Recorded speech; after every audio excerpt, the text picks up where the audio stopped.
Et un simple prélèvement ADN sur la première scène de crime aurait pas suffi, non? Bah, ils avaient peut-être pas les connaissances pour à l'époque. Bah si, évidemment. La technique a été utilisée pour la première fois en 1983. Le film se passe bien après, là. Il suffisait de prendre l'ADN de Sharon Stone pour voir si elle était coupable ou pas. Ouais, mais bon, il y aurait plus de film aussi. Bah, vaut mieux ça qu'un truc complètement bancal, non? Et il y aurait plus de Sharon Stone qui décroise les jambes, Michel.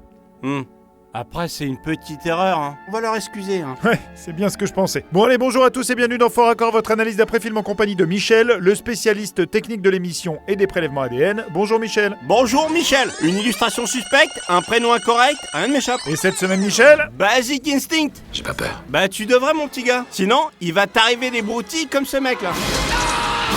Pause. Enfin, ce mannequin, je veux dire. Oh, qu'il est moche. Ah bon, vous trouvez? Il est super bien fait, pourtant. Ouais, enfin, on voit quand même qu'il est pas trop humain, le truc. Très impressionnant. Oui, je sais. Mais le plus impressionnant, c'est tes talents de détective, mon gars. Regardez, Michel. Là, il est en train de lire et passe un coup de téléphone.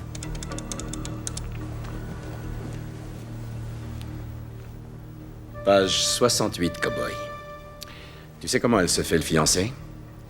Avec un pic à glace. Oh là là, incroyable découverte en page 68, Michel. Elle se fait le fiancé avec un pic à glace. Je vois pas trop où vous voulez en venir là, ça décrit le premier meurtre, c'est une preuve accablante. Non, mais regardez le plan suivant. Au plumard.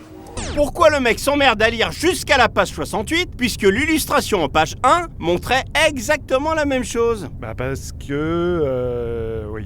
Oui, c'est débile. Merci. Oh, mais de rien, mon grand. Allez, va repasser ton diplôme, tu seras mignon. En attendant, on va parler de la psy, regardez.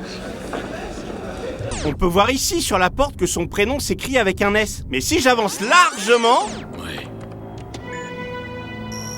Hop, il s'écrit maintenant avec un Z. Ah ouais, c'est pas mal ça. Et en même temps, la nana donne jamais le même nom, quoi. En tout cas, vous avez affaire à quelqu'un de dangereux. Et de très malin. Ouais, dangereux. Pas plus que la Hazel Hopkins, là, regardez. Notre petit inspecteur fait des recherches sur elle. On peut voir ici qu'elle a été libérée de la prison de Saint-Quentin en 1965. Sauf que c'est une prison pour hommes depuis 1933. Donc ça, déjà, c'est impossible. Ou alors, elle cachait bien son jeu. Ouais. Sinon, on voit aussi qu'elle a été arrêtée en 1956. Elle a donc passé combien d'années derrière les barreaux, Michel? Bah 9 ans. Attendez, dans le film, c'est pas elle qui avait buté son mari et ses 3 enfants? Si, c'est bien elle. Pas cher payé, 9 ans, hein. Ah bah là, ouais, c'est le moins qu'on puisse dire, ouais. Qu'est-ce qui fait de vous un tel expert? Qu'est-ce qu'il fait de moins? Non, mais il est con, lui, ou quoi? Bah ouais, là, faut pas avoir un bac plus 5 pour savoir que 4 meurtres, c'est pas 9 ans. Surtout aux États-Unis où les peines sont cumulables. Évidemment. Aux États-Unis, on prend 9 ans pour avoir laissé traîner une perche dans le plan, comme ici. Nick! Qu'est-ce qui se passe? Hop, regardez là. Oh, elle est belle. C'est clair. Et celle-là aussi, elle est belle. Regardez.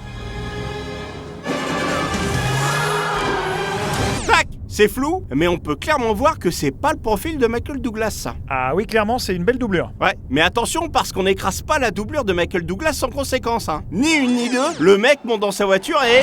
Viens! Allez, viens! Pause. Alors qu'il se croit dans Fast and Furious, on peut voir que la voiture en face a des phares simples. Ouais, d'accord, ok. Et juste après... Allez! Hop! Phare double. Ah, excellent, ça. Et maintenant, on passe à ma partie préférée. Sharon Stone, me voilà, prépare-toi ma belle. Je n'ai rien à cacher. Ça, on avait remarqué, hein. C'est clair. Bon, regardez. Vous recommencerez. Pause. Ici, Catherine est assise au milieu à l'arrière. Et juste après... Ici, on peut voir derrière le flic cet élément noir. C'est quoi, ça, un gyrophare? Je pense, ouais. Et on peut voir que Catherine est toujours au milieu, là. Sauf que dans le rétro... Hop! La voilà juste à côté du truc noir. Ah ouais, c'est bien vu ça, Michel. Merci, Michel. Et on va finir sur LA scène culte du film. Regardez. Vous ne lui avez jamais lié les mains. Non. Pause. Ici, Catherine a une cigarette allumée. Je refais lecture. Johnny aimait trop se servir de ses mains. J'aime les mains et les doigts. Vous décrivez une écharpe de soie blanche dans votre livre. J'ai toujours eu un penchant pour les écharpes de soie blanche. Hop! Elle n'a plus de cigarette. Bah, elle a peut-être posé. Non, parce qu'il n'y a aucun endroit où la poser. Elle est assise sur une chaise et c'est tout. Surtout que si on regarde la suite... Non, j'ai dit que j'aimais que Johnny utilise ses mains.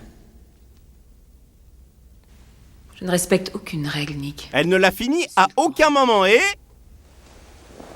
Avez-vous tué Monsieur Baz, Mademoiselle Tramel? Ça aurait vraiment été stupide d'écrire l'histoire. Hop! Elle a une nouvelle clope éteinte dans la main. Clope qu'elle n'allumera jamais. Et puis un peu plus tard... Vous voulez une cigarette, Nick?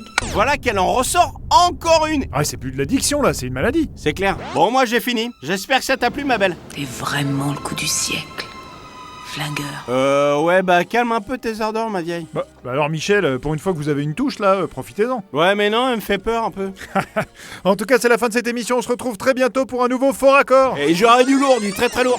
Alors comme ça, vous avez peur des mangeuses d'hommes, Michel? Pourquoi, pas vous? Bah non, c'est bien les femmes indépendantes qui savent ce qu'elles veulent, qui n'ont pas besoin des hommes pour vivre. Ouais, bah y a une différence entre une femme indépendante et une femme qui vous ligote au lit, qui vous boule le torse à la bougie, qui se barre avec vos fringues et qui vous laisse 3 jours sans boire ni manger. Ok, vous voulez me parler d'un truc, Michel? Parce que je suis là si vous avez besoin. Hein. Ouais, ça me fera du bien. En fait, il y a quelques temps, Oula, attendez, je coupe l'enregistrement.